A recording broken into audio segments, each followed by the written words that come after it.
જય સરદાર।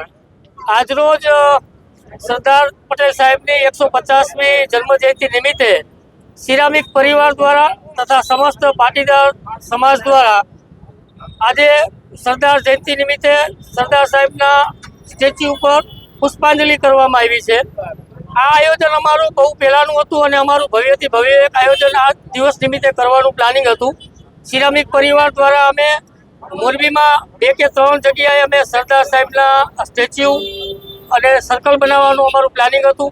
આ સંદર્ભે અમે મોરબી મહાનગરપાલિકામાં શ્રી કમિશનર સાહેબ સાથે લેખિતમાં અમે એમની પાસે માંગણી કરેલી, પણ જે તે સમયે થોડી પરમિશન આવવામાં લેટ થયું સમયના સંજોગે, તો અત્યારે ભેગું નથી થયું। પણ અમે આજના દિવસે સરદાર સાહેબની 150મી જન્મજયંતિના દિવસે અમે પ્રણ લઈએ છીએ કે મોરબીની અંદર 2 કે 3 સરદાર સાહેબના સ્ટેચ્યુ અમે સિરામિક પરિવાર દ્વારા નિર્માણ કરશું।